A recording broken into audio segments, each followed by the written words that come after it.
Cumprimento e saúdo a todos nessa manhã com a paz do Senhor Jesus. Glória a Deus. Culto abençoado, né? Quem já sentiu a presença de Deus aqui? Amém. Que Deus realmente continue abençoando, falando, se movendo no meio nosso. Abra sua Bíblia no Evangelho de Lucas, capítulo número 24. Lucas, capítulo 24. A partir do verso de número 13. Hoje eu vou contar para vocês uma história de dois discípulos. Dois homens que, por algum momento, em algum episódio da vida, eles ouviram a palavra de Deus, se apaixonaram por Jesus, largaram tudo e foram abraçar Jesus, viveu com Jesus. E por alguma razão, ele se envolve num problema muito sério e eles são conhecidos na Bíblia como os dois discípulos a caminho ou de volta para Emaús. E é justamente essa história que eu quero compartilhar com vocês nesta manhã, desses dois discípulos que eram de Emaús, ou que estava a caminho de Emaús, ou então estava de volta para Emaús. Lucas capítulo 24, verso 13, diz assim: naquele mesmo dia, dois deles estavam de caminho para uma aldeia chamada Emaús, distante de Jerusalém 60 estádios. E ia conversando a respeito de todas as coisas sucedidas. Aconteceu que, enquanto conversavam e discutiam, o próprio Jesus se aproximou e ia com eles. Os seus olhos, porém, estavam como que impedidos de o reconhecer. Então lhes perguntou Jesus: que é isso que vos preocupa? E de que ides tratando à medida que caminhais? E eles pararam entristecidos. Um, porém, chamado Cleopas, respondeu dizendo: és o único, porventura, que tendo estado em Jerusalém, ignorai as coisas que aconteceram nesses últimos dias? Ele lhes perguntou: quais?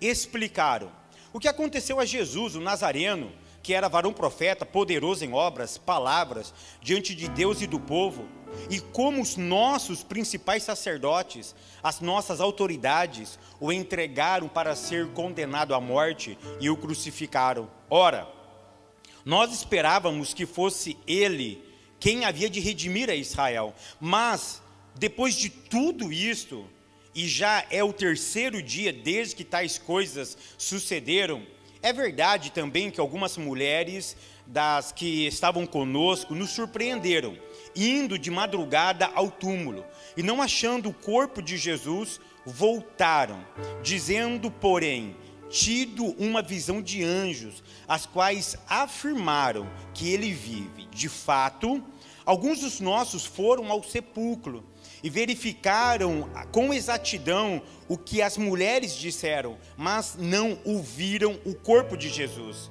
Então lhes disse Jesus: ó nécios e tardos de coração, para crerdes tudo o que os profetas disseram. Porventura não convinha que o Cristo padecesse e entrasse na sua glória? E começando por Moisés, descorrendo por todos os profetas, expunha-lhe o que a seu respeito constava em todas as Escrituras.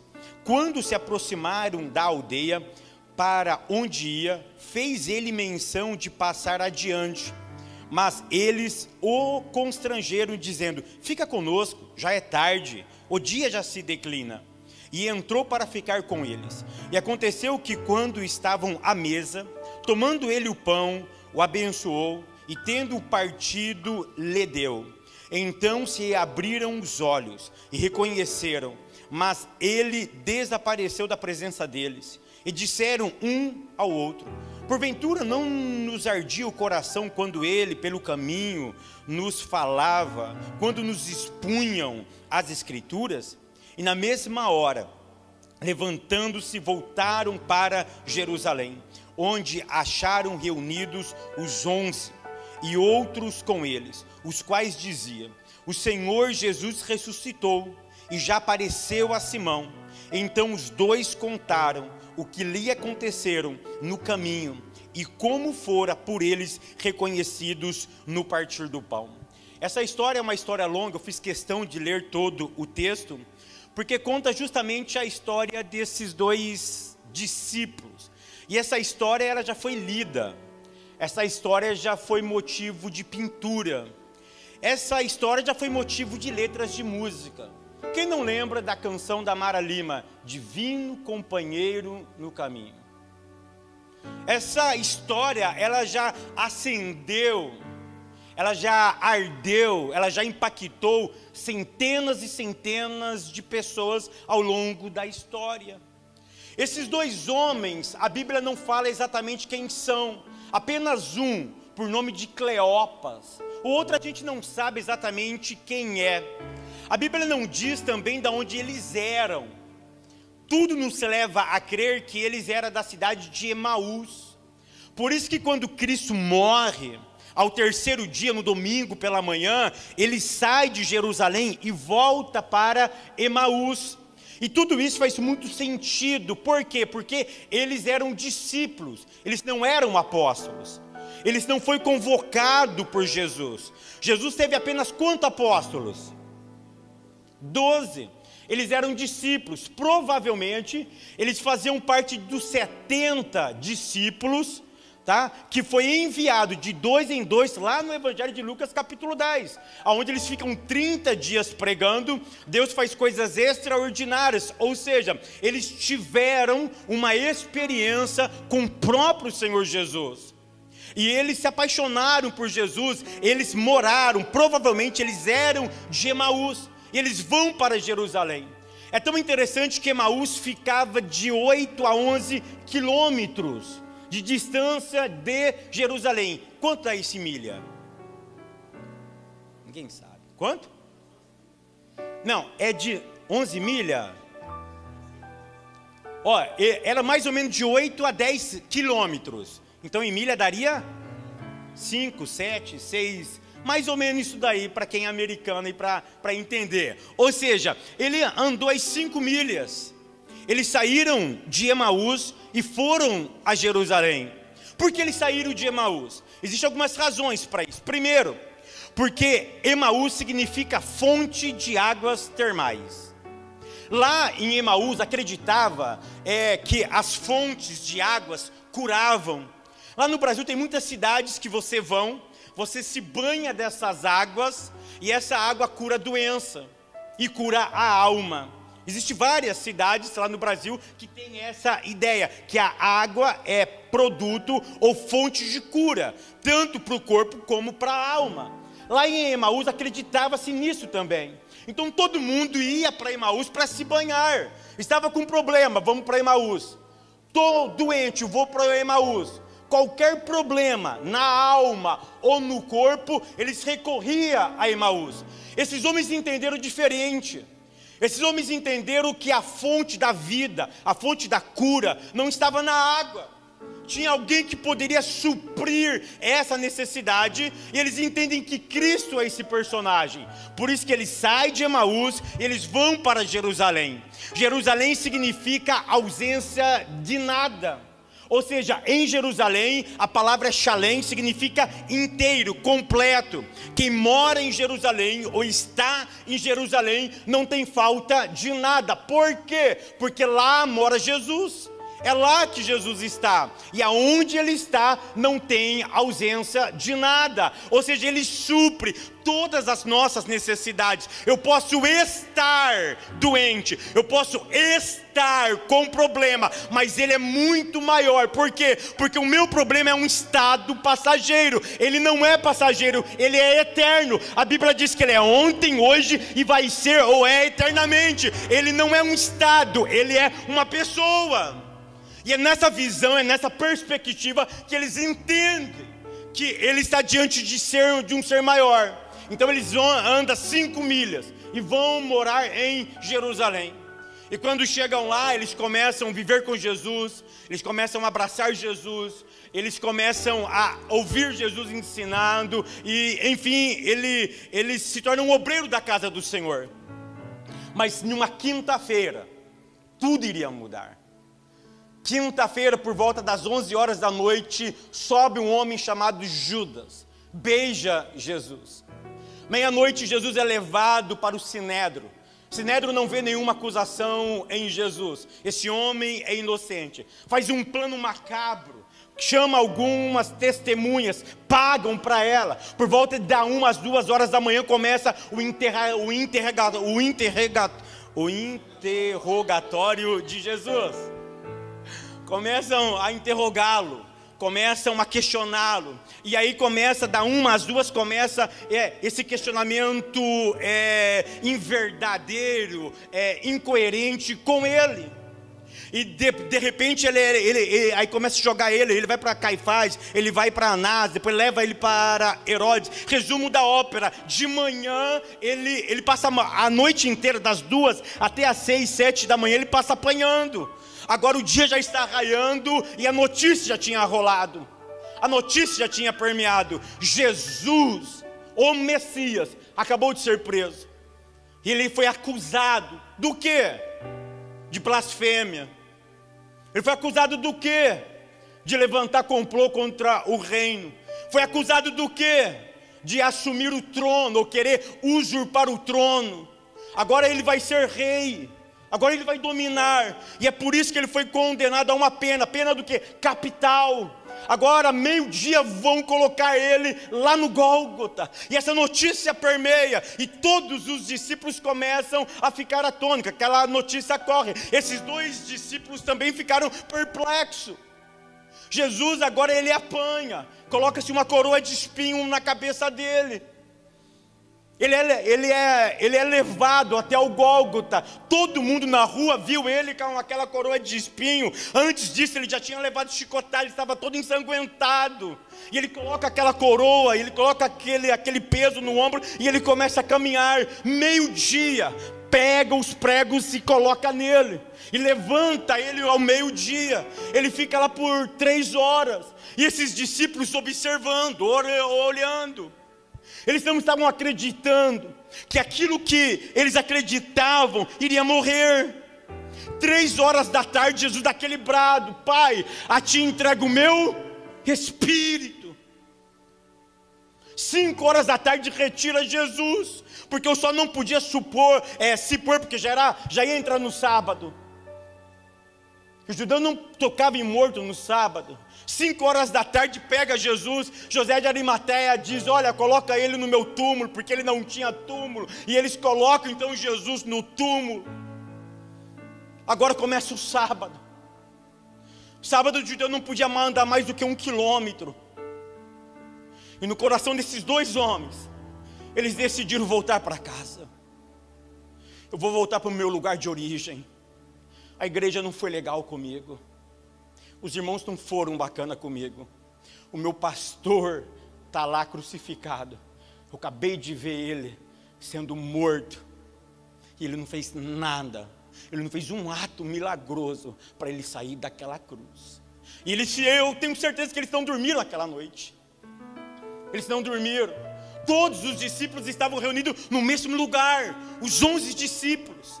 Os 11 apóstolos, e mais um monte de mulheres e discípulos. Numa casa estava cheio de homens e mulheres que não dormiram, não acreditavam no que estava acontecendo. E agora o dia aparece, o sol raia, e esses 2 discípulos dizem para a comunidade: Pai, eu estou indo embora. Para onde? Eu vou voltar para minhas atividades. Não vale a pena estar na igreja. E aqui eu quero ensinar 2 verdades para vocês. Por que eu não posso sair de Jerusalém? Porque é em Jerusalém, porque é na comunhão que existe revelação e manifestação de Deus. Eu nunca posso abandonar o meu convívio. Eu nunca posso abandonar essa ideia de comunhão entre pessoas. Porque não existe crescimento no isolamento. Ninguém é crente em casa. Ninguém é crente só no trabalho. Por quê? Porque é na vida do outro que eu consigo enxergar a manifestação de Deus. Eu disse esses dias no seminário, eu não revelo, eu não profetizo, mas eu preciso de alguém que profetiza na igreja. Eu preciso de alguém que fala em línguas. Eu preciso de alguém que tem revelação. Eu preciso de alguém que se manifesta nos dons espirituais. Para quê? Para que a multiforme sabedoria de Deus aconteça no nosso meio. Como vocês precisam de mim, precisam dos pastores, que são mestres na palavra. Um precisa do outro. Então por que ele não poderia sair de Jerusalém e ir para Emaús? Porque na comunhão entre pessoas que acontece a revelação e a manifestação de Deus. Porque eu não posso sair de Jerusalém e voltar para Emaús, porque só existe crescimento na comunhão. Ninguém cresce isolado. Todo mundo precisa de alguma pessoa para ter a ideia de crescer. Então vai tirando da sua cabeça, eu sou autossuficiente. Você não é autossuficiente, você precisa de mim. Você precisa das minhas horas de estudo. Você precisa das horas de estudo do pastor e dos obreiros. Mas eu preciso também daquele irmão que não para de orar 24 horas. Aquele irmão que consegue ver aquilo que eu não vejo. Sabe aquela pessoa que tem visões espirituais, que tem o dom da profecia, o dom da revelação, que Deus parece se manifesta com ele nessa atividade de uma maneira que não se revela para mim, ou seja, é na comunhão.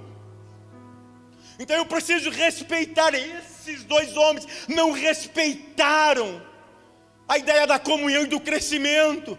Acharam que eram autossuficientes e vamos voltar embora, porque lá eu posso crescer, lá as coisas acontecem. Não, eu preciso viver em comunhão. Então eu dei 2 motivos porque eu não posso sair de Jerusalém.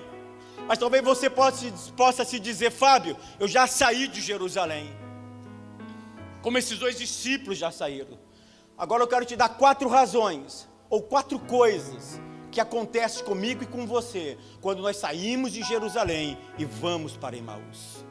A primeira coisa que acontece, Bíblia aberta, verso de número 15. Coloca na tela para mim o verso 15 e 16. A primeira coisa que acontece quando eu saio de Jerusalém e vou para Emaús, eu perco a sensibilidade da presença de Jesus. Olha o que diz o verso 15. Aconteceu que, enquanto conversavam e discutiam, quem estava conversando? Cleopas e o seu amigo. Eles estavam, não acredito. Jesus, não, eu achava que ele era o cara. Não, você viu aquele dia que ele curou aquele cego? Não, você viu o que ele fez? Ele fez tanta coisa, eu não acredito. Ele falou para nós que ele era o Messias. Ele falou para nós ouvimos. Nós ouvimos ele fazer tantas coisas. Olha que interessante, aconteceu que enquanto conversavam e discutiam, essa discussão não é uma discussão construtiva, é uma discussão desconstrutiva. Porque nós discutimos para crescer, mas nós podemos também discutir para regredir na vida. E é esse o tipo de conversa, é esse tipo de discussão. Estava desconstruindo uma verdade que Deus tinha colocado no coração deles. E diz o seguinte: e o próprio Jesus se aproximou e ia com...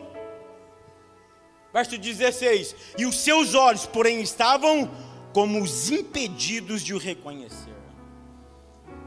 A primeira coisa que acontece quando eu estou indo para Emaús, eu perco a sensibilidade da presença de Deus.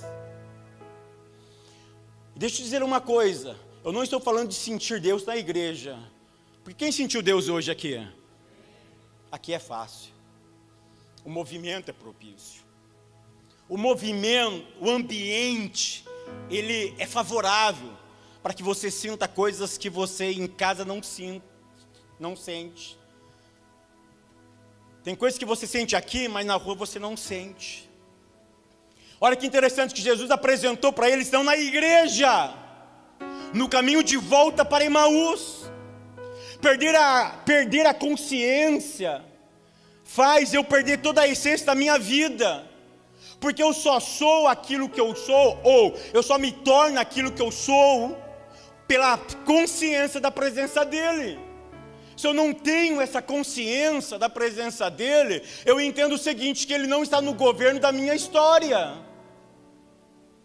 Porque quando eu perco a consciência da presença dEle, fatos, circunstâncias, é muito mais importante do que a presença dEle. E nós estamos perdendo essa sensibilidade. Você já não passou aquela semana inteira, parece que Jesus não andou com você? Você não teve aquela sensação que você estava frio espiritualmente? Parece que, assim, não, hoje Deus não está comigo. Parece que tem dia que nós temos essa sensação. Mas eu sempre costumo dizer uma coisa, queridos, que eu não ando por emoção, eu ando por convicção. A Bíblia diz que, olha a promessa que Ele fez, eis que eu estou convosco, toda segunda-feira, toda terça, todos os... Eu preciso acreditar sentindo, ou não sentindo, Ele está comigo. É por isso que o salmista, no Salmo 23, ele termina que a bondade e que a misericórdia me seguirão todos os dias. Por quê? Porque a presença dele é real. Eu não preciso perceber às vezes, mas eu tenho que acreditar que Ele está comigo. Mas eles perderam essa sensibilidade. Por quê, Fábio? Aí eu aprendo a segunda ideia.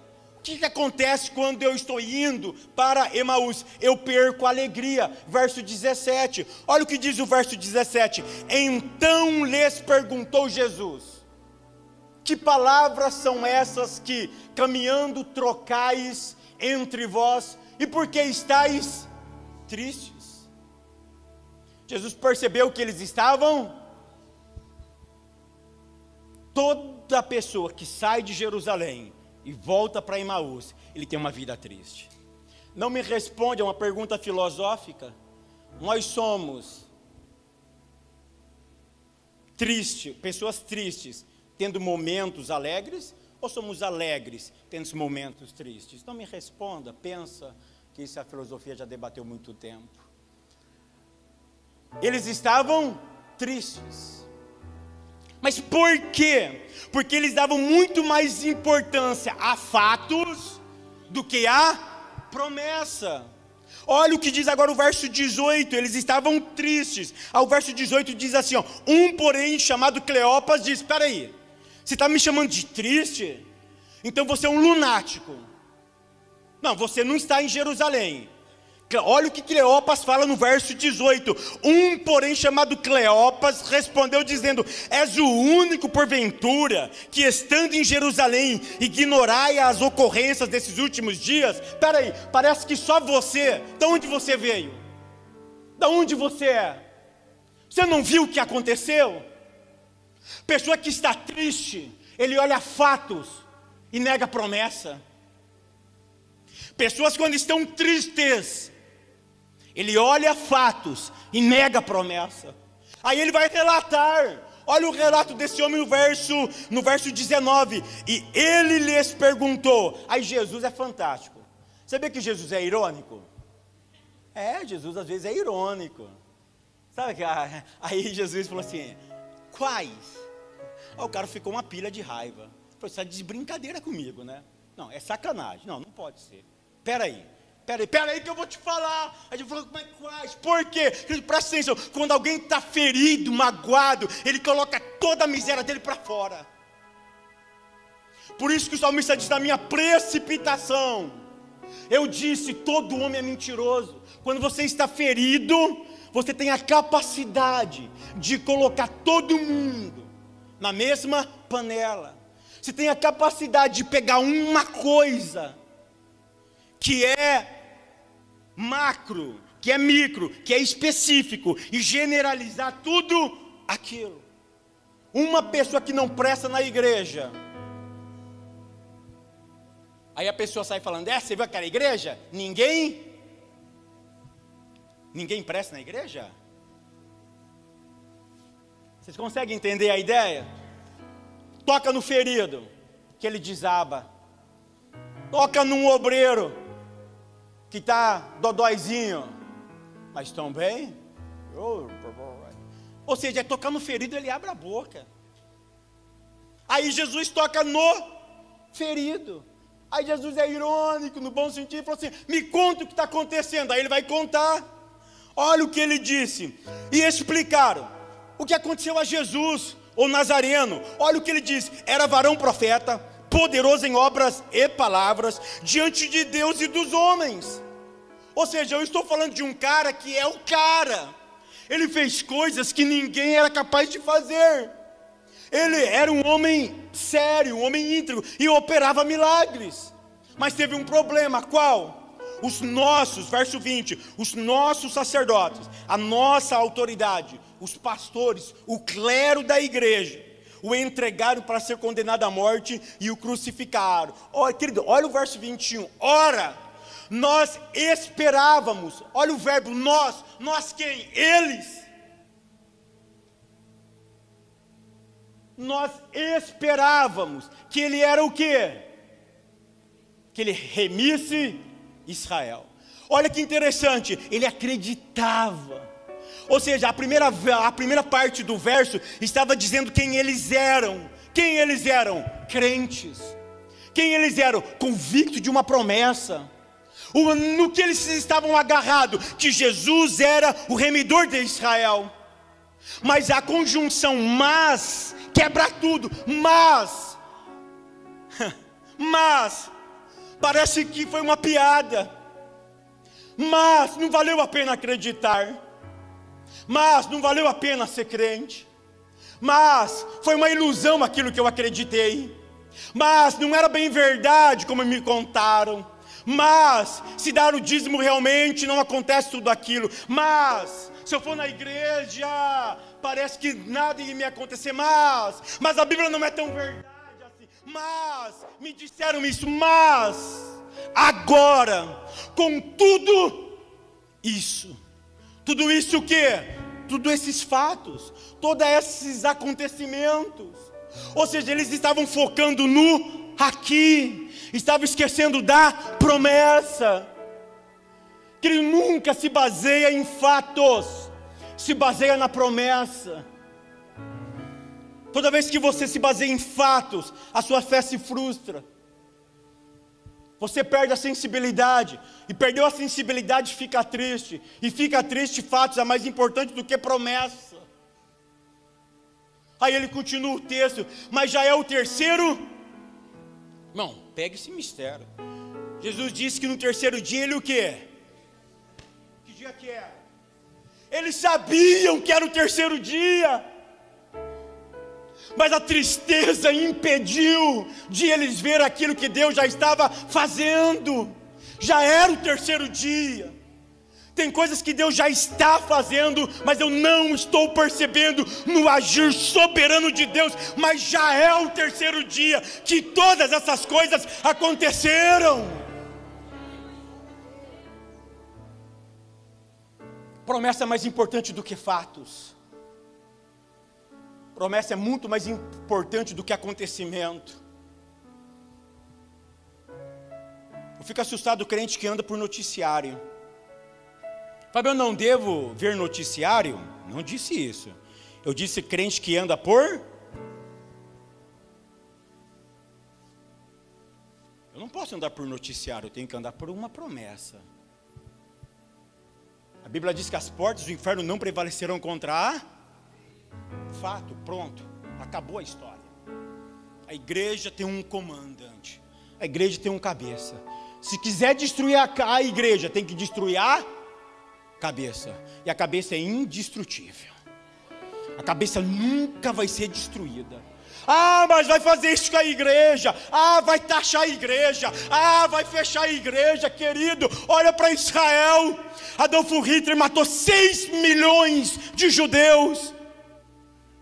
Um repórter aqui de New York, ele disse, o Mateus, ele disse: eu não sei como Israel existe. Sabe por que Israel existe? Porque existe uma promessa sobre aquele povo. E sobre quem tem promessa, o diabo não toca, o diabo não destrói. A tua história não vai terminar enquanto Deus não cumprir aquilo que Ele falou ao teu respeito. A igreja nunca vai ser destruída. Mataram 6 milhões de judeus. Em 1948 ela nasce. E quem são os maiores ganhadores do prêmio Nobel? Judeus. Da onde veio o Waze? Judeu. Começa a analisar as grandes invenções do nosso século. Judeu. É um povo onde Deus colocou a mão. Deus disse para Abraão: aquele que te amaldiçoar, eu vou amaldiçoar, mas aquele que abençoar você vai receber uma bênção também extraordinária. Israel, ninguém toca. E se nós também somos o Israel, nós somos a igreja de Deus. Em nós, a Bíblia diz que as portas do inferno, quando fala porta, é toda a estratégia, não vai prevalecer contra mim, não vai prevalecer contra você. Nós estamos blindados por uma promessa. Agarra nessa promessa, anda nessa promessa. O que acontece quando eu deixo Emaús, deixo Jerusalém e vou para Emaús? Olha a terceira coisa que acontece, pastores. Nós perdemos a sensibilidade de ouvir testemunhos na igreja. Era domingo de manhã. Coloca o verso 22, querido. Olha que coisa profunda isso. Verso 22. É verdade, eles estão falando, porque Jesus foi irônico, sim ou não? Sim. Quais? Eles estão relatando. Olha o cara triste, ele abre a boca mesmo. Ele diz: é verdade que também algumas, olha que interessante, algumas mulheres dentre estavam com eles a noite inteira, não dormiram. Vocês conseguem entender? Elas estavam lá, aí elas passaram a noite inteira lá, e essas mulheres se lembraram de uma promessa. As mulheres se lembrando de promessa aí, que no terceiro dia ele ressuscitaria. Na hora que deu a hora que o judeu podia caminhar, elas saíram correndo. Foram para onde? Foram para o cemitério. Foram lá no sepulcro. Na hora que elas chegaram no sepulcro, aí tem algumas ideias. Uma das ideias, que o túmulo, a pedra estava removida. Elas entram lá dentro, cadê o corpo? O corpo não estava lá. De repente, quem é que aparece? 2 anjos. E elas entenderam que eram os caras que tomavam conta do cemitério. E aí eles fazem a pergunta: o que vocês estão procurando? Eu estou procurando um defunto que foi enterrado sexta-feira. Sabe aquele defunto que foi notícia em Israel? Sabe aquele Jesus, o poderoso, que todo mundo viu ele lá na cruz? Sabe? Sei. Os caras falaram: sim, sei, eu sei. Cadê? Mas ele foi colocado aqui, ó, no túmulo de José de Arimateia. Era um senador da época, homem riquíssimo, um túmulo bonito, tinha uma placa muito bonita naquele lugar. Foi aqui. Ele estava aqui, ó. Aquele homem olha para aquelas mulheres e diz: mulher, por que você procura mortos dentre os vivos? Ele já ressuscitou. Aquela mulher volta correndo. Ela chega lá e diz: vocês não sabem o que aconteceram. O que? Eu acabei de vir do túmulo. Ele não está mais lá. Ele já ressuscitou.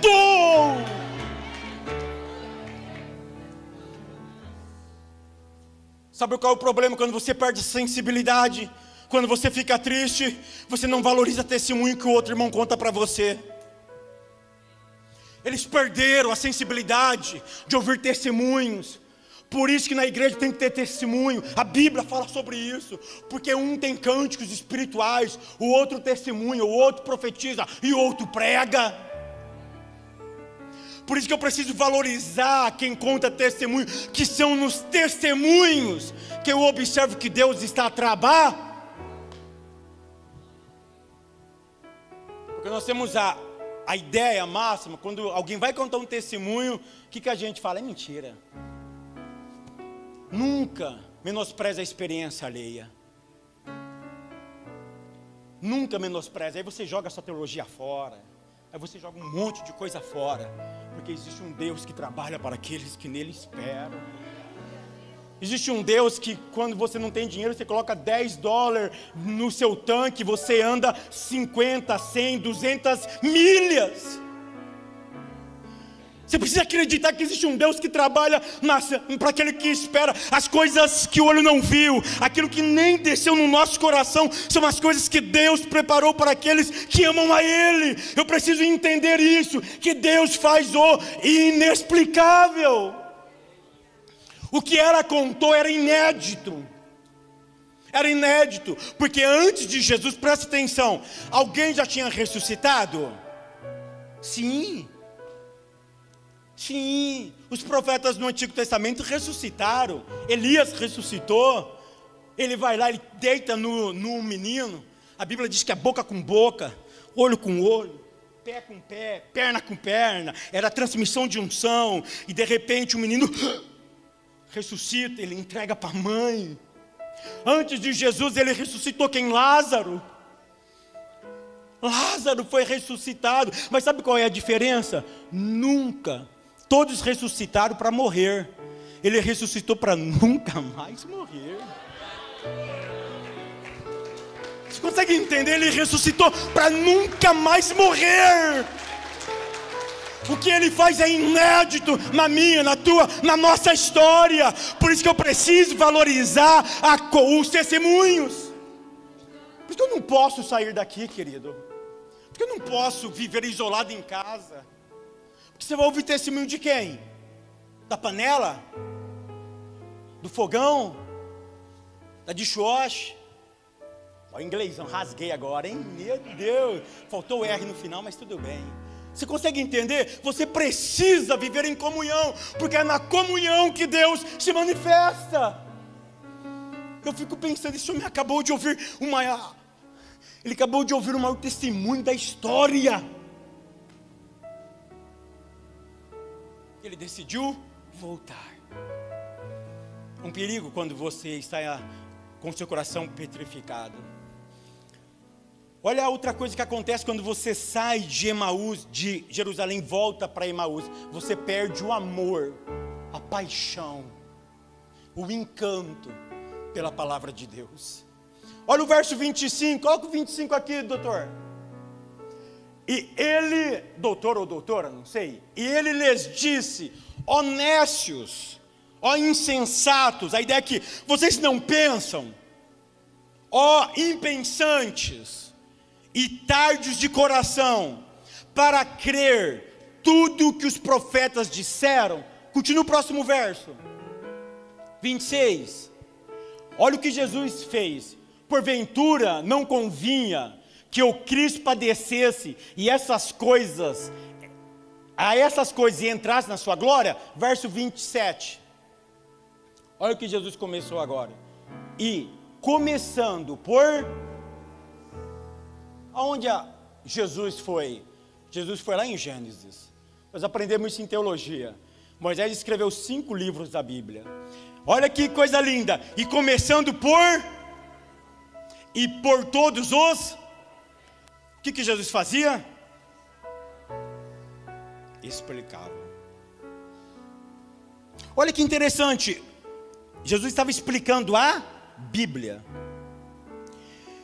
Quando eles chegam lá em Emaús, eles sentam para comer o pão, a Bíblia diz que os seus corações ardiam, sim ou não?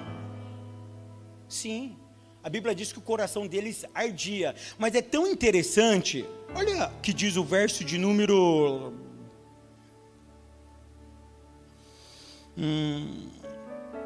Olha o verso 32, coloca o 32 aqui. Olha aqui, ó. Queria aprender uma coisa: só existe coração ardente ouvindo palavra. Jesus estava conversando com eles, dialogando, nada estava acontecendo. Mas quando Jesus sumiu, desapareceu, aí olha o testemunho deles. E disseram um para o outro: porventura não ardia em nós o nosso coração quando pelo caminho. O que ele falava? Quando falava e quando nos abria as... Não existe avivamento sem Bíblia. Aí Jesus para no meio do caminho, ou caminhando, nesses 11 quilômetros, de 8 a 11 quilômetros, 6, 7 ou 8 milhas, Jesus começa a dar uma aula de escola bíblica dominical. O que acontece quando eu saio de Jerusalém e vou para Emaús? Eu não leio mais Bíblia. Não me responda. Você leu Bíblia essa semana? Não me responda. Eu preciso ouvir Deus, leia a Bíblia. Porque se eles tivessem lido na Bíblia, eles teriam acreditado que tudo que Moisés escreveu e tudo que os profetas escreveram, Deus estava fazendo naquele momento. O problema é que nós damos mais vazão à notícia do que à Bíblia. Eu vou expressar algo com muito, porque aqui eu não quero ser pregador itinerante, mas também não quero ser o pastor presidente da igreja. Me entenda o que eu vou te dizer, tá? Pelo amor, não estou doutrinando vocês, tá? Quem doutrina vocês, quem que é?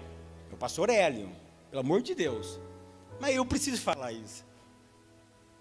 Sabe quando você fica a semana inteira só ouvindo louvor e não lê um versículo da Bíblia? Querido, coloque Hebreus capítulo 1, verso 1 para mim aqui. Hebreus 1, verso 1. Vamos ver se a memória funcionou. Olha lá, havendo Deus antigamente falado, Deus está falando, antigamente, lá no Antigo Testamento, essa que é a ideia. Muitas vezes e de muitas maneiras, ou seja, Deus sempre fala, amém? Deus sempre fala.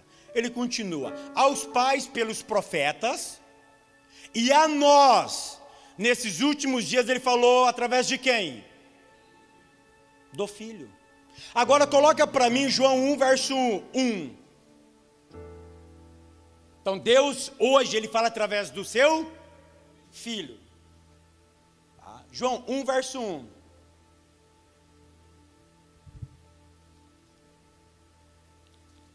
No princípio era o verbo estava com Deus, o verbo era Deus. Continua aí, querido. E ele estava no princípio com Deus. Todas as coisas foram feitas por ele, sem ele nada do que foi feito se fez. Nele estava a vida, e a vida era a luz dos homens. E a luz resplandece nas trevas. Sabe quem que é a luz? É Cristo. Ele está falando sobre uma pessoa, Cristo. E as trevas não compreenderam o Cristo. Verso 6. Houve um homem nascido de Deus, cujo nome era João, próximo. Pode pular, está testificando sobre a luz, que é Jesus. Pode pular. Pode pular. Pula o verso, vai para o verso 14. Olha aí, ó. E o verbo se fez. Olha o verso 1. No princípio era o verbo estava com Deus, o verbo era? Está falando de Jesus. Aí vai falar que tudo foi feito por ele. A razão da vida é por causa dele. Tudo isso acontece por causa dele. Se tem globo terrestre é por causa dele. Se tem pessoas é por causa dele. Tudo é para ele, por ele e por causa dele. Aí ele diz, e o verbo se fez carne e habitou entre nós. E vimos a sua glória, como a glória do unigênito do Pai, cheio de graça e de verdade.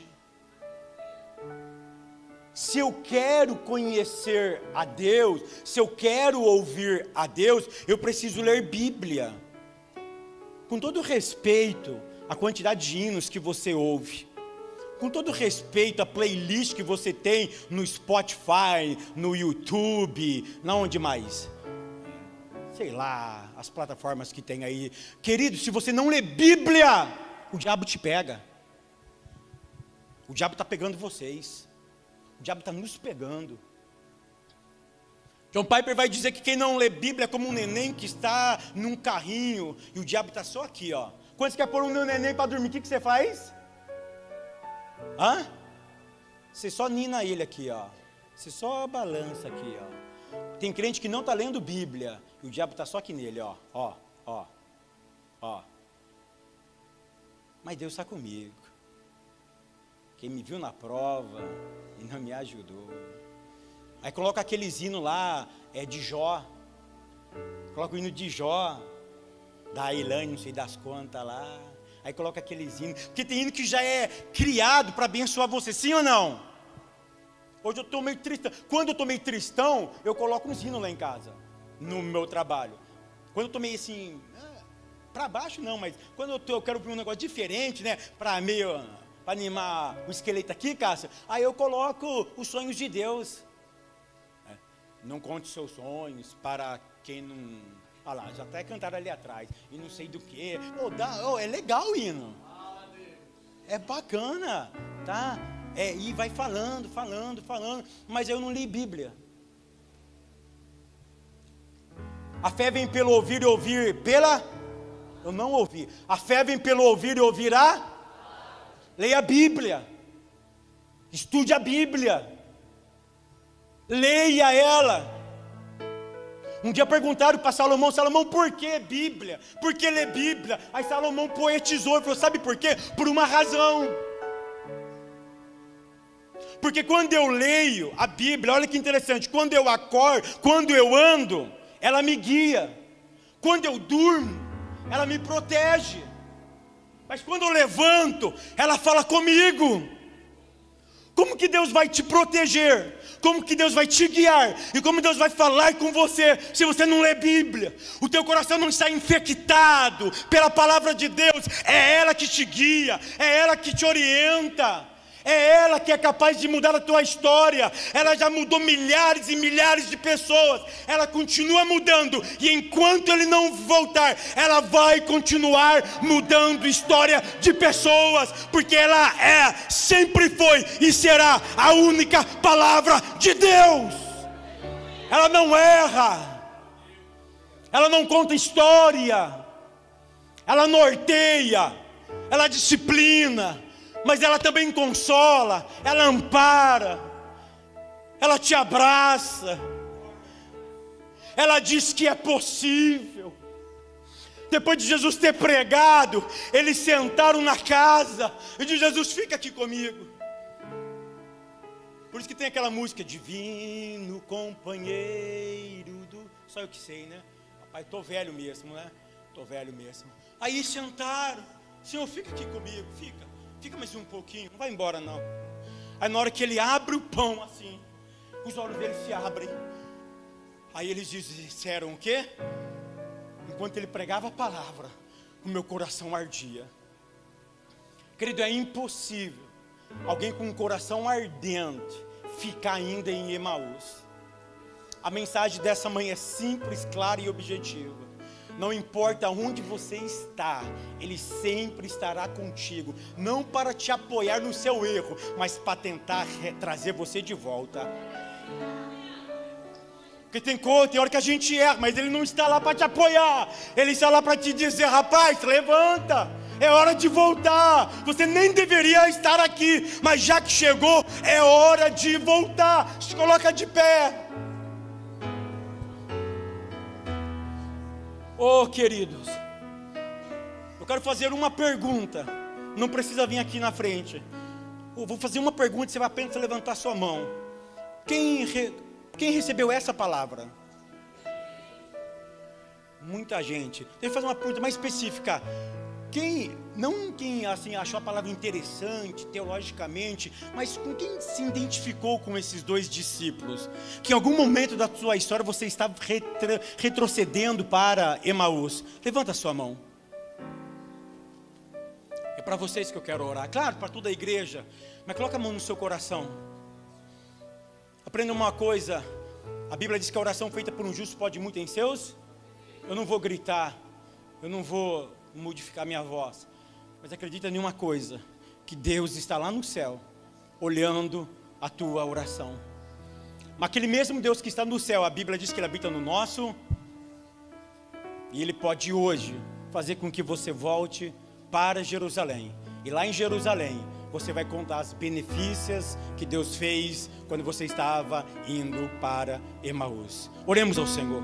Pai de amor, Pai de bondade, Pai de misericórdia, nós pregamos a Tua palavra, Senhor, que é viva, santa. A Tua palavra que muda a história, já mudou milhares, mudou a minha aos 14 anos de idade. Mudou de centenas e centenas, e milhares de pessoas. Essa mesma palavra foi pregada nessa manhã, Pai. E eu peço agora para que o Teu Espírito, porque eu não convenço o homem do pecado, da justiça e do juízo, mas o Senhor convence, Pai.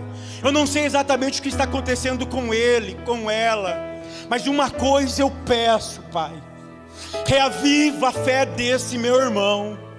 Arde novamente o primeiro amor no coração dele, que ele volta desesperadamente para Jerusalém, que a chama da Tua palavra reacenda, que ele não perca a sensibilidade da Tua presença, que ele não perca pelas tristezas baseado em fatos, mas que eles continuem agarrados na Tua promessa, que eles valorizem mais ao ouvir os testemunhos das outras pessoas, e que a Tua palavra tenha primazia na vida deles, Pai. É esta a minha oração, é esse o meu pedido, para que o Teu Espírito Santo durante essa semana incomode eles com esta palavra, que eles não saiam daqui da mesma maneira que entrou, e que algo sobrenatural já está acontecendo agora, porque enquanto a Sua palavra é ministrada, cadeias são desfeitas,